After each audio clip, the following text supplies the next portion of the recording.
오늘은 성탄주일입니다. 예수 그리스도께서 탄생하심을 기념하는 날을 우리가 성탄절이다라고 이야기하고요. 그리고 그 성탄절이 있는 주일을 성탄주일로 지키고 있습니다. 우리는 개신교 안에서 두 가지의 절기가 가장 중요한 절기다라고 이야기를 합니다. 첫 번째 절기는 부활절이고 두 번째 절기는 성탄절입니다. 이 부활절과 성탄절이 중요한 이유는요, 우리의 신앙의 핵심은 예수 그리스도에게 있기 때문입니다. 예수 그리스도께서 성육신하심을 기념하며 기뻐하는 날이 바로 성탄절이고요. 또 그렇게 성육신하신 예수 그리스도께서 나의 하나님이 되셨다라는 것을 고백하며 감사하는 시간이 부활절입니다. 그래서 이 성탄절과 부활절은 우리 기독교에게 있어서는 가장 소중하고 가장 중요한 그러한 절기라 말할 수 있죠. 또 오늘 본문인 요한복음 1장은 이 성육신에 관하여서는 가장 확실하게 증거하고 있는 말씀이다라고 이야기할 수 있는데요. 우리가 오늘 요한복음 1장을 통하여서 이 성탄절을 앞둔 우리 오늘 성탄주일 예수 그리스도의 성육신의 의미를 다시 한번 되새기는 시간이 되고자 합니다. 먼저 오늘 본문의 1절부터 이 18절까지의 이 요한복음 1장 1절부터 18절까지의 본문은 별명이 있습니다. 별명이 뭐냐면 서곡이다. 서곡이다라고 하는 별명이에요. 오페라를 보면 오페라의 서곡이 있습니다. 이 오페라의 서곡은 오페라에서 이야기하고 있는 전체적인 주제를 함축적으로 요약 설명하는 것을 오페라의 서곡이다라고 이야기를 해요. 요한복음 1장 1절부터 18절까지도 마찬가지입니다. 이 요한복음 1장 1절부터 18절까지를 잘 이해하면 예수 그리스도께서 왜 성육신을 하셨고 성육신 하심으로 인하여서 우리에게 어떠한 결과가 있는지 또 예수 그리스도께서 성육신 하신 삶의 의미가 무엇인지 이 성육신의 주제를 가장 요약적으로 설명하고 있고 가장 깊이 있게 설명하고 있는 게 바로 1장 1절부터 18절까지의 말씀이에요. 그래서 이 본문을 잘 이해하는 것이 굉장히 중요합니다. 우리가 1절부터 함께 이 성육신의 의미에 대해서 살펴보도록 하겠는데요. 본문 1절을 보면 이렇게 이야기가 나옵니다. 태초에 말씀이 계시니라 라고 하는 선언이죠. 태초에 말씀이 계시니라. 여기서의 말씀은 여러분들 잘 알고 계신 헬라어 단어 로고스를 사용하고 있습니다. 로고스 하면 우리가 말씀이라고 보통 해석을 합니다. 그리고 이 로고스를 때로는 진리라고도 해석하기도 하죠. 그래서 사람들이 이 말씀이라고 뜻하는 헬라어 두 단어를 이렇게 표현을 하죠. 로고스와 레마다. 그래서 로고스는 진리고 레마는 나에게 와닿는 이야기, 그거를 레마라고 이야기한다라고 구분하여서 설명할 때가 있습니다. 구분해서 설명하는 게 옳으냐, 그르냐, 그건 뭐 신학적으로 따져보면 사실은 맞지 않는 표현이긴 하지만, 로고스와 레마, 이것을 조금 구체적으로 살펴보면요. 로고스나 레마나 다 하나님의 말씀이에요. 하나님의 말씀인데, 오늘 본문에서 이야기하고 있는 로고스는 우리가 보통적으로 해석하는 진리, 그리고 말씀과는 조금은 다른 의미로 본래 쓰여져 있습니다. 본래 로고스라고 하는 단어는요, 헬라 시대에 이 그리스 헬라 시대에 헬라 시대에서 철학적인 용어로서 이 로고스라고 하는 단어를 사용해 왔어요. 근데 이 단어는 그 당시 사람들이 어떻게 해석을 했느냐, 제가 그 해석을 읽어 드릴 테니까 한번 이해해 보세요. 로고스는 자연적인 창조 세계를 성장시키는 신적 이성의 원리라는 의미를 갖습니다. 다 이해 안 되죠. 이게 철학적인 용어라 그래요. 쉽게 말하면 여기서 말하는 로고스는 말씀, 진리가 아니라 창조주 하나님의 창조 능력, 이게 바로 로고스입니다. 그 당시 사람들이 받아들이기에는요. 그러니까 태초에 말씀이 계시니라 라고 하는 것을 그 당시 사람들이 이해하는 용어로 오늘날에 쉽게 풀어서 해석을 한다면 태초에 천지를 창조하신 하나님의 능력이 있었다라고 표현을 하고 있는 거예요. 창조주의 능력, 그것이 곧 로고스다 라고 말할 수 있습니다. 그러면 이 로고스에 대하여, 이 하나님의 창조주 능력에 대하여 2절과 3절을 보면요, 그가 태초에 하나님과 함께 계셨고 만물이 그로 말미암아 지은 바 되었으니 지은 것이 하나도 그가 없이는 된 것이 없느니라. 자, 그라고 하는 인칭 대명사, 사람을 지칭하는 대명사로 쓰여져 있어요. 자, 그런데 이 그라고 하는 것을 예수 그리스도로 이렇게 우리가 다 알고 있지만 여기에 창조주의 능력이라고 하는 원래적 의미를 붙여서 보면요, 자, 태초에 하나님의 능력이 하나님과 함께 계셨다. 만물이 하나님의 능력, 창조주의 능력으로 말미암아 지어졌다. 모든 지은 것들이 단 하나도 창조주 하나님의 능력 없이는 지어진 것이 없다 라고 쓰고 있는 거예요. 자, 이거를 오늘날 이렇게 쉽게 해석할 수 있습니다. 저라고 있는 사람이 있어요. 저는 사람으로 존재합니다. 그래서 제가 성경책을 읽고 싶어요. 성경책을 읽고 싶은데 이 성경책이라는 존재가 있어요. 저라는 존재가 있어요. 존재와 존재가 있는데 이 존재와 존재가 그냥 존재만 한다고 해서 이 성경책을 제가 볼 수 있는 건 아니에요. 저희가 성경책을 보려면 저라는 존재가 성경책을 필 수 있는 능력이 있어야 성경책을 펴서 읽을 수 있는 거예요. 보는 거예요. 그쵸? 그러면 저라는 존재는요, 성경책을 필 수 있다라고 하는 능력과 분리되느냐? 분리되지는 못해요. 저라는 능력, 성경책을 필 수 있는 능력은요, 저라는 존재랑 같이 있어야 펴서 볼 수 있는 거예요. 하나님께서 창조주이세요. 창조주의 능력은 분리할 수 없어요. 창조주의 능력은 창조주가 계셔야 창조주의 능력이 되는 거예요. 창조주가 존재하는데 능력 없이는 그분이 창조주가 될 수 없어요. 창조주가 되려면 어떻게 해야 돼요? 창조주의 능력이 있어야 창조주가 되시는 거예요. 창조주와 창조주의 능력은 분리할 수가 없다. 성부 하나님과 예수 그리스도, 성자 하나님은 분리가 될 수 없는 존재예요. 이 삼위일체 교리의 시작이 바로 요한복음 1장에서 나타나는 겁니다. 근데 왜 요한복음 1장에서 이 삼위일체 교리가 나타나느냐? 그것은 우리들도 그렇고 그 당시도 그랬지만 바로 이단들 때문에 그렇습니다. 우리가 신약성경을 쭉 함께 읽어왔는데 이 신약성경을 읽다 보면 여러 이단들의 모습들이 나타납니다. 그런데 그 이단들을 2000년 전에 뭐라고 표현했냐면 영지주의자라고 표현을 했습니다. 영지주의자 할 때 영자는 저 사람 되게 영적이야, 영성이 있네 할 때 그 영자를 의미해요. 지자는 지자를 씁니다. 그래서 영적인 세계를 아는 사람들 해서 영지주의자들이라고 표현을 했어요. 이 영지주의자들은요, 영적인 세계를 너무 잘 알았어요 라고 그들 자체가 설명했어요. 사람들에게 야, 너희들 영적인 세계 모르지? 나는 영적인 세계 알고 있어. 그러니까 내가 하는 말이 맞아. 예수님이 하나님이시여. 맞아, 하나님이셔. 그런데 하나님이 되신 거야. 야, 너희들 잘 생각해봐. 인간으로 태어나신 예수님이 왜 하나님이야? 하나님으로 태어난 게 아니라 하나님이 되신 거라니까? 이거 몰랐지? 하면서 사람들을 미혹하기 시작했어요.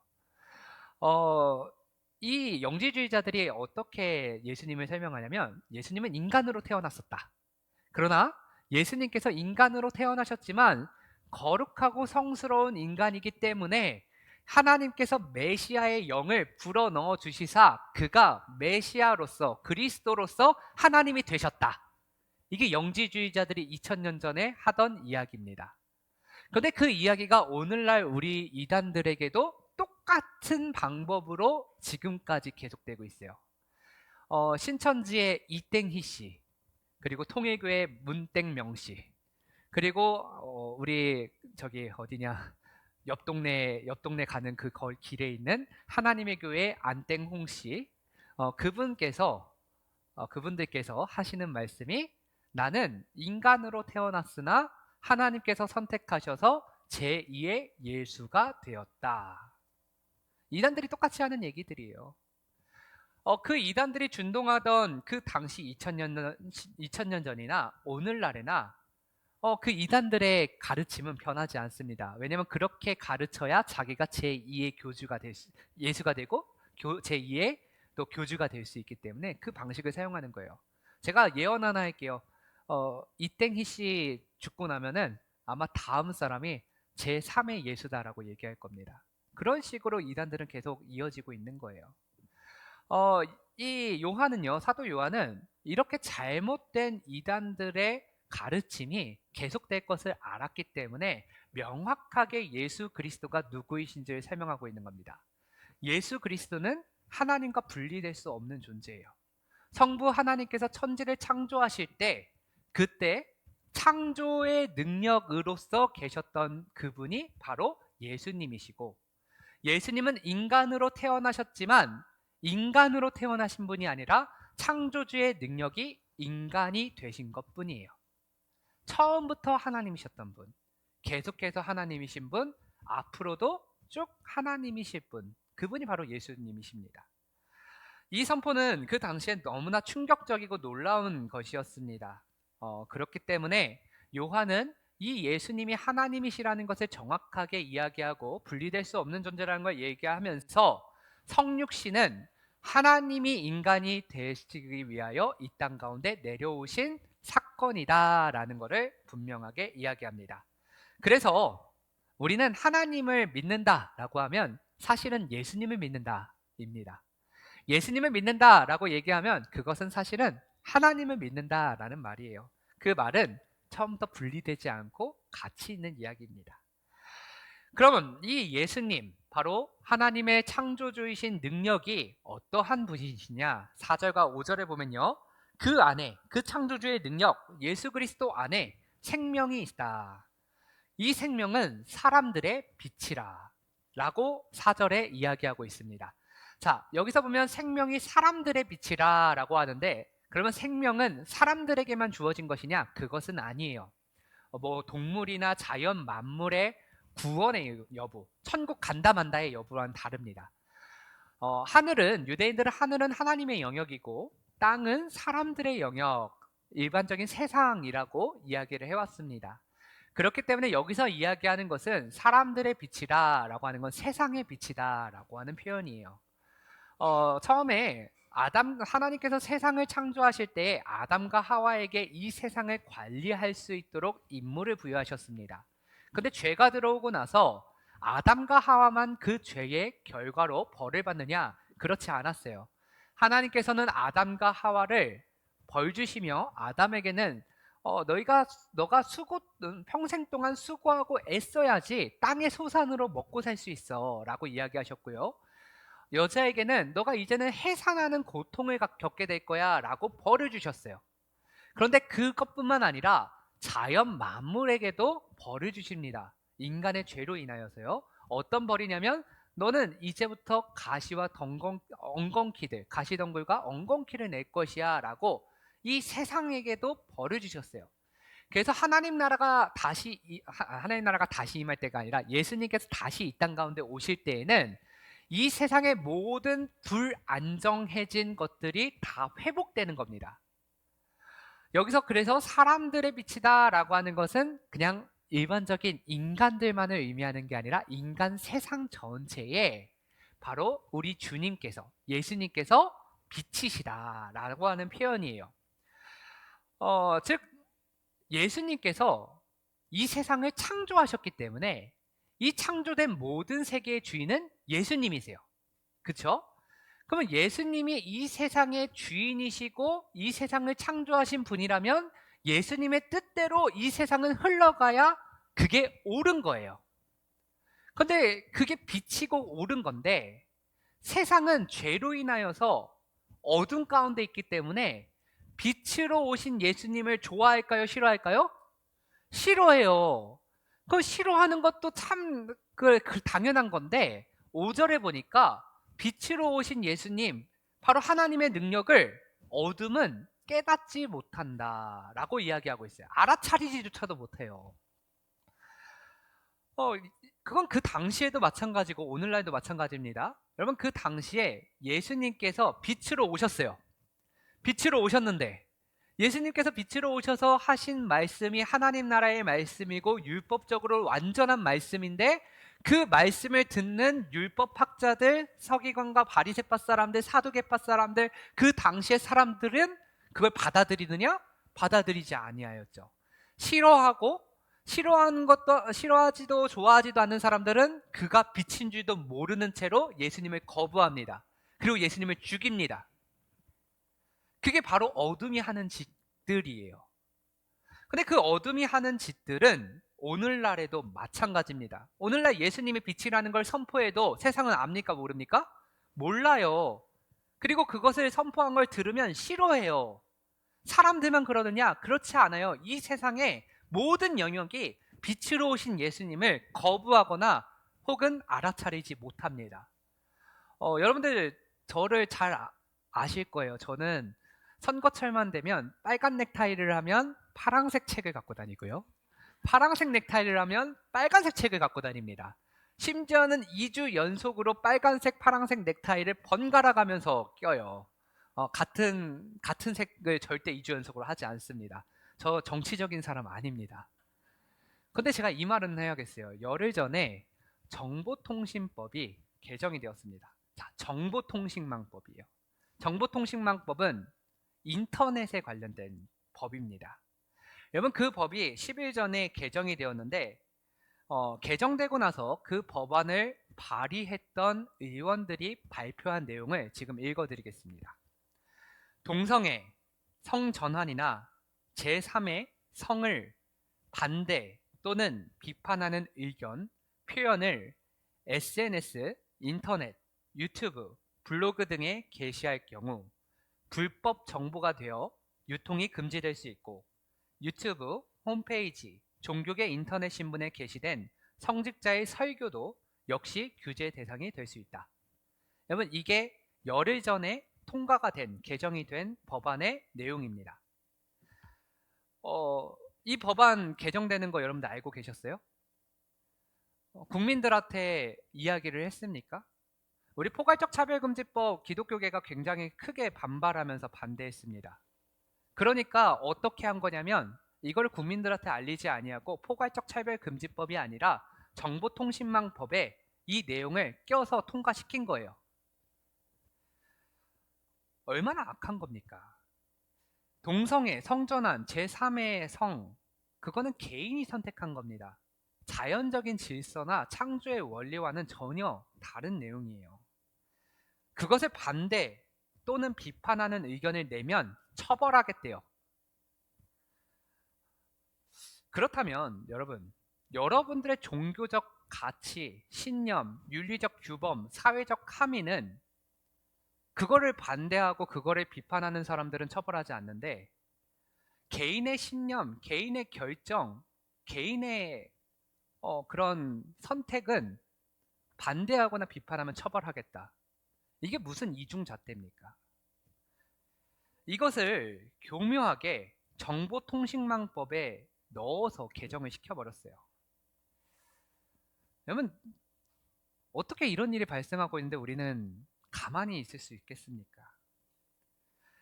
이건 창조의 질서, 자연의 법칙을 지키는 사람들을 처벌해야 되는 법이 통과된 겁니다. 그렇다면 이제는 어떤 일이 발생하느냐? 여러분들 만약에 자녀가요 동성애를 하겠다, 혹은 나에게 부모가 잘 건강하게 태어나고 자라게 했는데 내 성기 떼서 나는 그렇게 성전환하겠다, 그렇게 이야기할 때요 여러분들은 반대할 수가 없어요. 그걸 막을 수가 없어요. 성경적인 가치로 막거나 반대한다가 아니라 기독교인이 아니어도요 자연 질서에 맞게 야 너 남자로 태어났으면 여자와 사랑해서 결혼하고 자녀를 낳아 기르는 게 당연한 거지. 자연적으로도 그렇고 사회 규범적으로도 문화적으로도 그래 라고 이야기하는 게 불법이 됐습니다. 그렇게 이야기하면 이제 처벌하겠대요. 이게 인터넷상이 아니라 실생활로 확장되면 어떤 일이 발생하는지 아십니까? 이건 실제로 미국에서도 있었던 일입니다. 제가 이제 여러분들 앞에서 공공연하게 이렇게 이야기하겠습니다. 저는 이제 남자가 아닙니다. 저는 이제 제3의 성을 갖고 있는 사람입니다. 전 남자도 아니고 여자도 아니니까 여러분 저를 남자로 보지 마시고 여자로 보지 마세요 라고 공포를 하고 제가 예배 시간 끝나자마자 여자 화장실을 가서 사용을 하겠습니다. 여자 화장실에 가서 용변을 보고요 이렇게 손 씻고 있는데 이제 여러분들이 여자 화장실 들어올 때 저를 보고 놀랄까 안 놀랄까요? 놀라요. 그래서 깍 소리 지르면서 목사님 미쳤어 이렇게 얘기를 하면서 경찰을 불렀다고 생각을 해봅시다. 그러면 경찰이 와서 누구를 가해자로 삼고 누구를 피해자로 삼느냐? 여러분들이 가해자가 되고 제가 피해자가 됩니다. 왜냐하면 제 성적인 선택을 여러분들이 반대하고 혐오하였기 때문이에요. 도대체 누가 가해자와 피해자를 결정짓는 구분을 개인에게 주었습니까? 사회적인 함의, 문화적인 관습, 그리고 이 시대에 우리 모두가 결정한 기준이 아니라 각자에게 그걸 줘놓고 이게 맞다라고 한다면 그러면 사회가 어떻게 되고 공동체가 어떻게 되겠어요? 결국 기준을 변하지 않는 진리에 세우지 아니하면 각 사람의 이성과 감성이 그 기준이 되었을 때 결국 그 자리는 혼돈뿐입니다.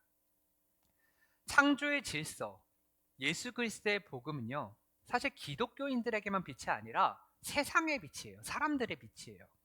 여러분, 이 자리 가운데 계신 모든 분들 지금 저를 따라 한번 생각해 보세요. 이제 여러분들은 기독교인이 아니라 그냥 일반적으로 내가 예수를 믿지 아니하는 한 사람이라고 생각해 보세요. 제가 이제 예수님의 가르침에 대해서 이야기를 할 테니까 이것이 사회적으로, 가정적으로 건강한 건지 아니면 그른 건지 기독교적인 가치관을 빼고 한번 판단을 해보세요. 자, 예수님이 이렇게 말씀하셨습니다. 서로 사랑하라. 여러분, 선합니까? 악합니까? 하나님이 이렇게 말씀하셨어요. 천지를 창조하시고 그 창조 세계를 너희들 지켜 보존하라. 선합니까? 악합니까? 야, 너희들 자녀들을 낳고 그 자녀들을 건강하게 잘 길러내서 아름다운 가정을 만들고 자녀들을 낳고 생육하고 번성하라. 선합니까? 악합니까?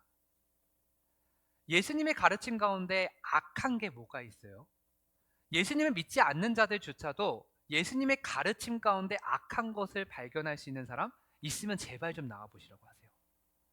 예수님은요, 용서하라고 하고 사랑하라고 하고 자연의 질서를 지키라고 말씀하시고요, 이 세상의 모든 것들을 아름답고 선하게 만들어 가라고 말씀하셨어요. 왜 그렇게 말씀하셨냐면 예수님이 이 땅을 만드시고 이 땅의 기준이 되시기 때문이에요.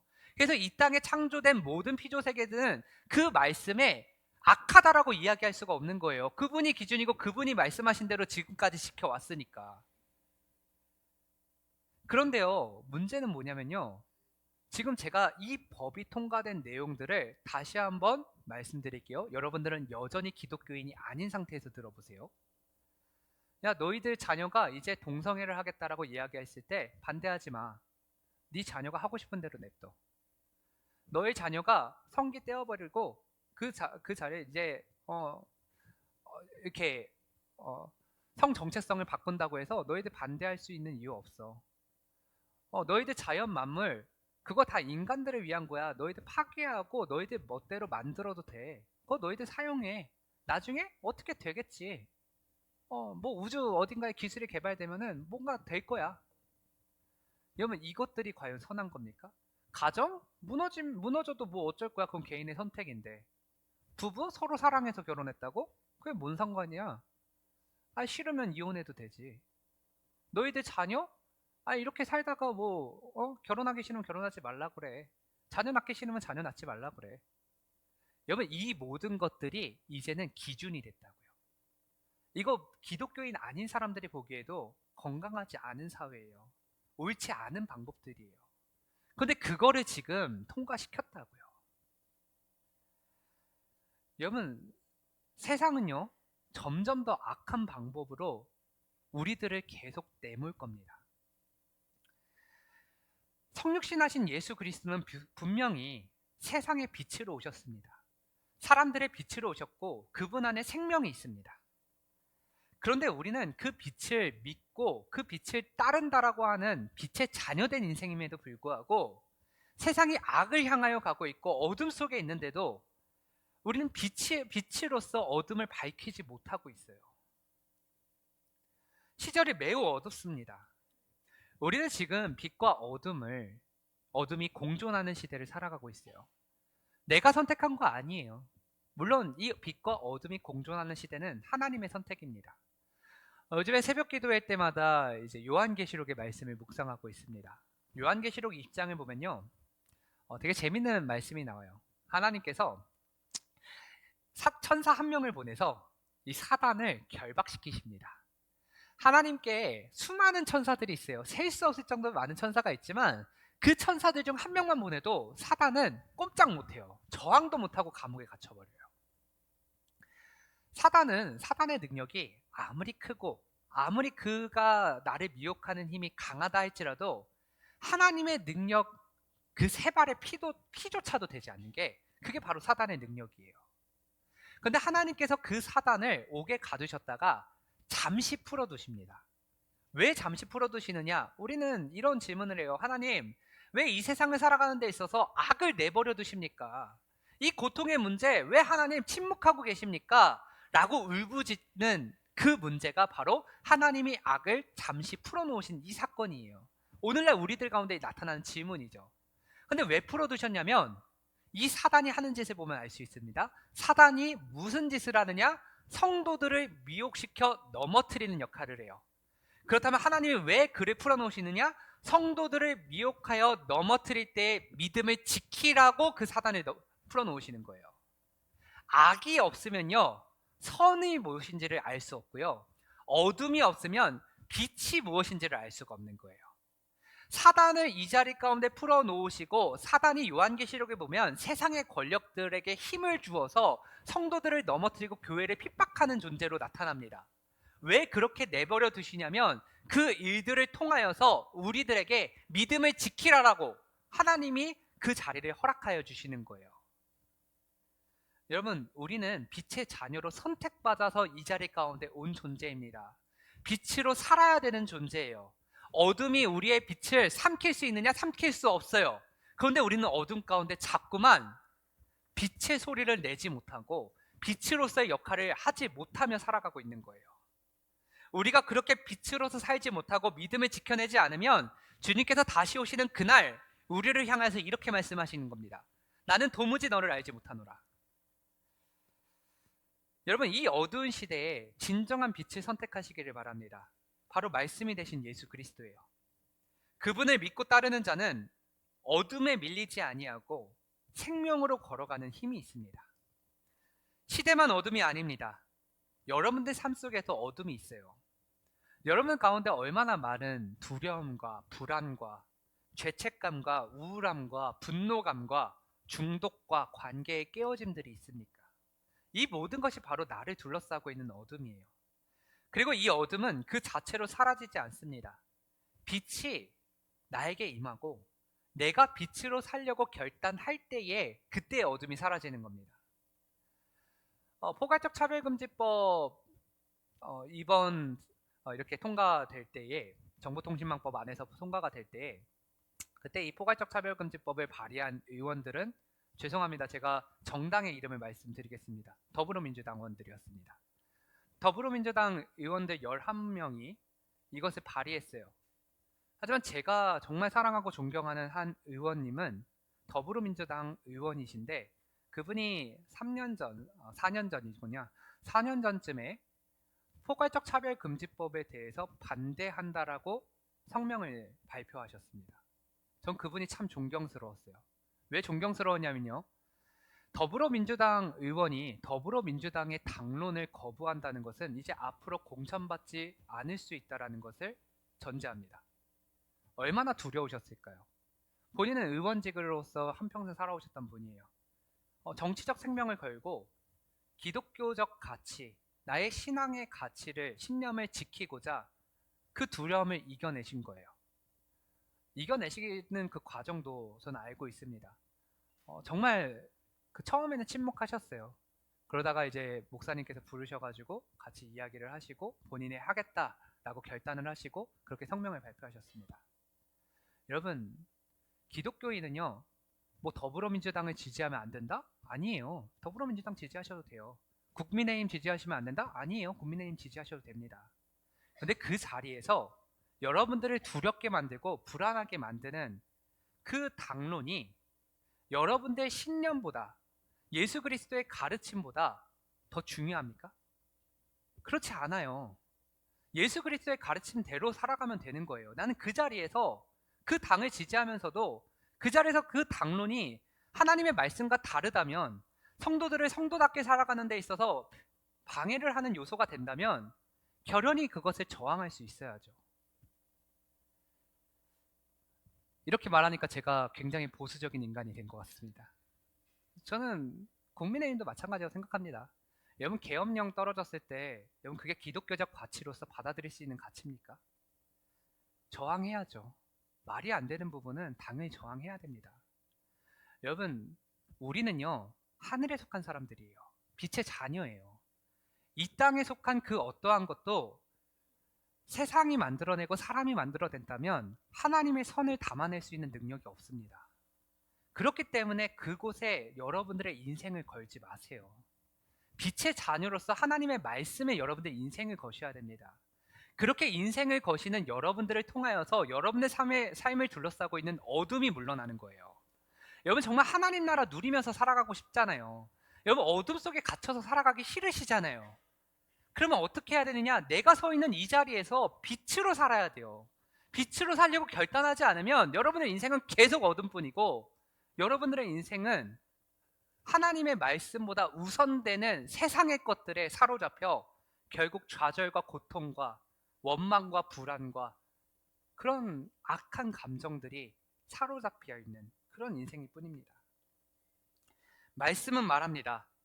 빛이 빛이 돼 어둠은 깨닫지 못하더라. 이것이 지금 우리의 영적인 진단입니다. 여러분, 여기서 빛이 빛이 돼라고 할 때 빛이 돼라는 동사는요 현재형으로 쓰여져 있어요. 헬라어 단어로 현재형 동사를 쓸 때에는 진짜 현재에 있는 일들을 현재형 동사로도 쓰지만, 과거와 현재와 앞으로도 변하지 않는 사실, 변하지 않는 진리에는 현재형 동사를 씁니다. 해가 동쪽에서 떠서 서쪽으로 앞으로도 지잖아요. 그러면 동쪽에서 떴었다 라고 하지 않아요. 동쪽에서 뜬다 라고 표현하잖아요. 헬라어 단어가 그렇게 쓰이는 거예요. 빛은 항상 비춥니다. 항상 비추고 있어요. 어둠은 깨닫지 못하지만 항상 비춥니다. 하나님의 말씀 그리고 예수 그리스도의 십자가 그 사랑은 항상 여러분들에게 비추어지고 있어요. 그리고 여러분들이 해야 될 것이 있다면 내 안에 깨닫지 못하고 있는 그 어둠에 빛을 조명하여 내는 겁니다. 그러려면 결단해야 돼요. 믿음은 결단입니다. 말씀을 듣고 가만히 있는 것은 신앙이 아니에요. 그건 어둠에게 나는 두려움의 어둠을 이길 능력이 없어, 두려워하며 입 다물고 있는 것뿐입니다. 복음을 이해했지만 반응하지 않는 것은 순종이 아닙니다. 하나님의 말씀은 생명이고 그 생명은 빛이에요. 여러분들 생명 가운데 있고 싶다, 빛 가운데 있고 싶다 하냐면 내 안에 있는 어둠, 나를 둘러싸고 있는 그 어둠이 깨닫지 못할 때, 깨닫지 못하는 그 상황 가운데 내 말씀에 대한 결단으로 빛을 조명하여 내어 어둠을 물리치는 겁니다. 그때 예수님께서 이 악을 십자가에서 이기시고 짓밟으시고 승리하신 예수 그리스도의 십자가 승리의 영광이 나의 것이 되고, 그때 우리는 내가 빛의 자녀로 사는구나 라는 걸 깨닫게 되는 거예요. 빛이 우리를 어둠에서 건져낼 유일한 능력입니다. 하지만 그 능력은 내가 반응할 때에만 역사합니다. 사랑하는 여러분, 우리 예수님께서는요 참 많이 참고 인내하시는 분이세요. 말씀은 기다리고 계십니다. 빛은 지금도 우리를 비추고 있습니다. 이제 우리가 응답할 시간이에요. 여러분, 한 주간 여러분들을 둘러싸고 있는 어둠은 무엇입니까? 그 어둠 속에 빛으로 오신 예수님께서는 무엇을 하기를 원하십니까? 세상의 어둠이 여러분들을 둘러싸고 있습니까? 감정의 어둠이 여러분들을 힘들게 합니까? 생각의 어둠이 여러분들을 답답하게 만듭니까? 그때 여러분들이 해야 될 것이 있다면 빛이 되신 예수님의 말씀대로 해보세요. 그분이 이 창조 세계의 주인이세요. 그 말씀대로 했을 때 우리가 이겨내지 못할 어둠은 없습니다. 말씀으로 기준으로 싸우시고 말씀을 기준으로 덮으시고 말씀을 기준으로 판단하십시오. 그러면 여러분들이 계신 그 자리가 말씀의 빛으로 인하여서 어둠이 물러나게 되는, 그리고 빛으로 인하여서 승리하게 되는 영광의 자리가 되는 것입니다. 그렇게 말씀으로 우리 가운데 빛으로 오신 예수 그리스도와 함께하는 저와 여러분들, 그리고 우리 교회가 어둠을 물리치는 하나님의 능력을 경험하게 되는 그 은혜의 시간을 함께 누리게 될 줄 우리 함께 믿음으로 함께 결단하는 그런 공동체 되기를 간절히 소원합니다. 기도하겠습니다.